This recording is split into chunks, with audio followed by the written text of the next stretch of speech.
May I come in, sir? Yes, please.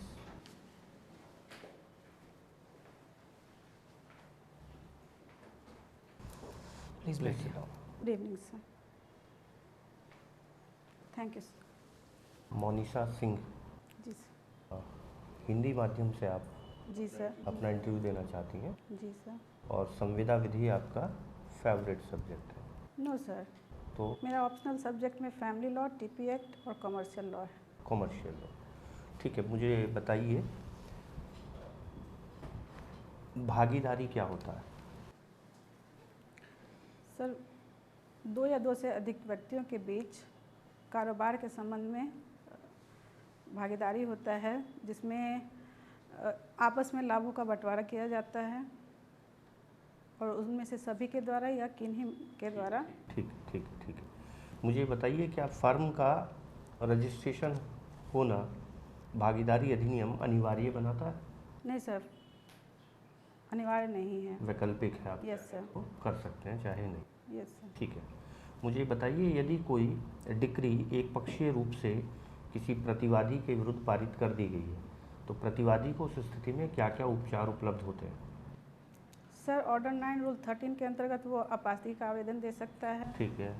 फिर वो प्रथम अपील कर सकता है। ठीक। पुनर्विलोकन का आवेदन दे सकता है। ठीक है। और सेकंड अपील में भी जा सकता है। सेकंड अपील में भी जा सकता है, ठीक है। अच्छा, एक सवाल और मुझे बताइए कि साहब क्या प्रतिस्थापन का सिद्धांत पढ़ा होगा आपने? जी सर। कॉन्ट्रैक्ट में ये क्या कहता है? सर, इसमें अवयस्क जो है संविदा अधिनियम के अधीन अगर अवयस्क कोई संविदा करता है और उससे लाभ प्राप्त करता है तो उसको वो वापस करना पड़ता है। मनीषा जी, आप ये बताइए कि जनरली जब हम बात करते हैं संविदा भंग की, ब्रीच ऑफ कॉन्ट्रैक्ट की, तो ये एक सिविल रॉन्ग माना जाता है। लेकिन मुझे एक ऐसा एग्जांपल बताइए आईपीसी में कि जहाँ पर ब्रीच ऑफ कॉन्ट्रैक्ट को एक पनिशेबल ऑफेंस डिक्लेयर किया गया है। सर, ये स्ट्रिक्ट लायबिलिटी के अंतर्गत आएगा। आपका फेवरेट सब्जेक्ट कौन सा है? Sir, family law, family law, वो प्रोसीजर लॉ भी मैं। Procedure law. अच्छा, ये बताइए कि आपने शमनी अपराधों के बारे में तो सुना होगा। जी सर। क्या सेक्शन 498A क्या ये शमनी अपराध है? सर, संज्ञेय है लेकिन जमानती भी। नहीं, शमनी है क्या ये? शमनी है। शमनी जी, यस सर। शमनी है। अच्छा, ये बताइए यदि कोई अपराध शमनीय हो जाता है तो इसका प्रभाव क्या माना जाएगा? क्या दोष मुक्ति मानी जाए या उन्मोचन माना जाए? सर, शमनीय अपराध में दोष मुक्ति हो जाती है। दोष मुक्ति हो जाती है। अच्छा, ये बताइए कि एक एफआईआर लॉज हो जाती है और एफआईआर लॉज होने के बाद जो पुलिस जो इन्वेस्टिगेशन ऑफिसर है वो ये पाते हैं कि जिस मामले में एफआईआर हो रही थी वो नॉन कॉग्निजेबल ऑफेंस है, तो ऐसे में क्या प्रक्रिया फॉलो करनी पड़ेगी सीआरपीसी में? सर, वो संज्ञेय अपराध के ही उसको कार्रवाई किया जाएगा। संज्ञेय अपराध माना जाएगा। क्या प्रक्रिया फॉलो की जाएगी इसमें? सर, संज्ञेय अपराध में जो कार्रवाई की जाती है वही कार्रवाई इसमें किया जाएगा। पुलिस अधिकारी वही कार्रवाई की जाएगी। जी सर। अच्छा, ये बताइए कि जो आरोप विरचित किए जाते हैं क्या ये मैंडेटरी है? सर, वारंट मामले में मैंडेटरी है। अच्छा, किन मामलों में अस्थायी व्याधि जारी किया जा सकता है? सर, इसमें टेम्पररी इंजेक्शन जो दिया जाता है वो 3 मामले में देख के दिया जाता है। जी बताइएगा। ये कि प्रथम दृष्टया मामला जो है वो वादी के पक्ष में हो और अगर उसको ना दिया जाए तो अपूर्णीय क्षति होगी और सुविधा के संतुलन भी वो है वादी के। मैं आप 3 नियम बता रहे हैं, मैं वैसे 3 आधार पूछ रहा था, लेकिन चलिए मेरा लास्ट क्वेश्चन आपसे ये है कि यदि हम बात करते हैं हिंदू मैरिज एक्ट की, तो मुझे ऐसे 4 ग्राउंड बताइए जो केवल हिंदू वाइफ को अवेलेबल हैं लेकिन हस्बैंड को अवेलेबल नहीं है। सर, डाइवोर्स के संबंध में। जी, डाइवोर्स के 4 ग्राउंड्स आपने पढ़े होंगे। यस सर, पढ़ा है मैंने। सर, ये भरण पोषण के मामले में अगर वो पृथक निवास कर रही है तब ले सकती है। यौवनावस्था का विकल्प हो सकता है। उसके अलावा सर 2 मैं रिकॉल नहीं कर। चलिए कोई बात नहीं सर, ठीक है। मोनिशा, ये बताइए घरेलू संबंध से आपका क्या तात्पर्य है?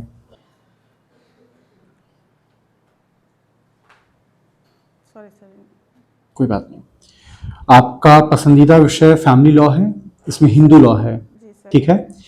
बताइए हिंदू की परिभाषा क्या है? Who is Hindu? हिंदू वो व्यक्ति होते हैं जो जन्म से होते हैं या फिर उन्हें बनाया भी जा सकता है, कैसे बनाया जाएगा बताइए।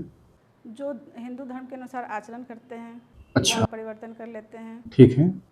वो हिंदू के रूप में अपने आप को घोषित करते हैं। ठीक है। हिंदू लॉ के अंदर 2 विद्यालय हैं, स्कूल्स, क्या नाम है उनका? मिताक्षरा और दाय भाग। ठीक है। जुडिशियल सेपरेशन से आप क्या समझती हैं? इसमें पति और पत्नी यदि एक साथ नहीं रहना चाहते हैं तो जिला न्यायालय में आवेदन देते हैं कि हम लोग साथ में नहीं रह सकते हैं, इसलिए आप मतलब सेपरेट करने के लिए। अगर वो साथ नहीं रहना चाहते हैं तो तलाक ले लें, अलग रहने की क्या ज़रूरत है? तलाक से हमेशा हमेशा के लिए अलग हो जाएं। सर जुडिशियल सेपरेशन में है कि कुछ अवधि उनको दिया जाता है, यदि वो न्यायालय का मेन पॉइंट ये होता है कि वो चाहते हैं कि विवाह ना टूटे। ठीक है। ये बताइए वाइडेबल कॉन्ट्रैक्ट और वाइड एबिनिशियो में क्या अंतर है? वाइड एब इनिशियो उस प्रारंभ से शून्य होता है। वाइडेबल कॉन्ट्रैक्ट जो होता है वो दोनों पक्षकारों में से जो पीड़ित है उनके विकल्प पे सुन करने होता है। ठीक है। तो जो आपने कहा जो शुरू से शून्य होता है, तो इसके कोई लाइन लिखी है कॉन्ट्रैक्ट एक्ट में? नहीं सर। ठीक है। ये बताइए अगर हम लोग मुस्लिम लॉ की बात करते हैं तो यहाँ पे एक कॉन्सेप्ट है दैट इज कॉल्ड जिहर, ZIHAR, क्या होता है ये? सर इसमें पति जो है अपनी पत्नी की तुलना निषिद्ध संबंध में करता है, अपनी माता से करता है तलाक लेने के क्रम में। ठीक है। और अगर वो वापस अपने उन्हीं संबंधों में आना चाहे तो उसे क्या करना होगा? सर उसमें उनको प्रायश्चित करना होता है। प्रायश्चित किस रूप में? सर वो एक गुलाम को आज़ाद करना होता है। गुलाम को आज़ाद? जी सर, दास को। ठीक है, शुक्रिया सर। मोनिशा सिंह, जी सर। कहाँ से हैं आप? सर बिहार सीतामढ़ी जिला से हूँ। अच्छा, आपने तो इसमें पटना लिख रखा है पटना फॉर्म में। सर मैं बिहार के जिला सीतामढ़ी के जिला से हूँ। सीतामढ़ी किस लिए जाना जाता है? सर ये जानकी मंदिर के नाम से प्रसिद्ध है, यहाँ पे सीता माता का जन्म स्थल है। सीतामढ़ी में जी। नेपाल से बॉर्डर बनाता है ये। जी सर। भारत सरकार एक यहाँ से एक नेपाल के एक शहर के लिए एक रेलवे निर्माण करना चाह रही है, उसका नाम बताएंगे? सर वो अभी आज के मैंने पेपर में पढ़ा है कि वंदे भारत एक्सप्रेस चलेगा, लेकिन एग्जैक्ट अभी वो पता नहीं है सर कि किस ट्रेन पे है। आपकी हॉबीज़ है रीडिंग बुक्स? यस सर, मैं खाली समय में बुक्स पढ़ लेती हूँ या फिर गाना सुन लेती हूँ। ओके। LLB कब किया आपने? सर मैंने 2011 में किया है। 2011। और तब से लेकर अब तक? सर मैंने शुरू में प्रैक्टिस किया था, फिर वहाँ पे कहाँ पे किया था? अपने ज़िले में, छपरा ज़िले में किया था मैंने। तो वहाँ पे मैंने अपने सीनियर के साथ जब मैं प्रैक्टिस कर रही थी तो वहाँ पे मैंने एक महिला जज को देखा था सर, तो मैं उनसे बहुत प्रभावित हुई थी। तो मैंने अपने सीनियर्स को बताया कि मैं भी उस जगह पे जाना चाहती हूँ, तो उन्होंने मुझे ये आइडिया दिया कि तुम प्रिपरेशन करके भी जा सकती हो। सर इस बीच में मैंने 3 इंटरव्यू दिया है और कुछ पारिवारिक और जो सामाजिक होता है उस दायित्व को निभाते हुए यहाँ तक अभी तक आई हूँ। वेरी गुड, मेरा चौथा अटैम्प्ट है सर। बहुत अच्छा। और अगर आपका अभी भी सिलेक्शन नहीं होता तब? तो सर मैं फिर से अपनी कमी को दूर करना चाहूँगी और फिर दोबारा दूँगी। Very good. आप मुझे बस एक क्वेश्चन बताइए, फाइनेंशियल इमरजेंसी क्या होती है? सॉरी सर, इसको अभी okay. High court. Financial emergency sir sorry constitution से रिलेटेड है। हाँ जी, हाँ जी। ये सर ये आर्टिकल 360 में दिया गया है इसके संबंध में। चलिए कोई नहीं, प्लीज़ सर। एक सवाल बता दीजिए आप मुझे CRPC से कि यदि कोई मजिस्ट्रेट उद्घोषणा जारी करने के लिए या कुर्की करने के लिए प्राधिकृत नहीं है और उसके बावजूद भी वो उद्घोषणा या कुर्की जारी कर देता है, तो क्या उसकी ये कार्रवाई पूरी एंटायर कार्रवाई को दूषित करेगी? नहीं सर। ये जो इरेगुलरिटी है क्या पूरी कार्रवाई को दूषित करेगी? नहीं सर। कहीं सीआरपीसी में ऐसे प्रोविज़न पड़े हैं कि ये वे अनियमितताएं जो कार्रवाइयों को दूषित करती हैं, यस सर। वे अनियमितताएं जो कार्रवाई को दूषित नहीं करते हैं? यस सर, पढ़ा है मैंने। ठीक है, तो फिर घर जाके एक बार फिर से पढ़ेंगे इन्हें, ठीक है? सर सेक्शन 460 और 461 में तो है सर। हाँ बिल्कुल बिल्कुल, ठीक है। ठीक। जो मैंने पूछा वो अनियमितता कार्रवाई को दूषित कर देगी है। Sorry sir. ठीक है। Thank you.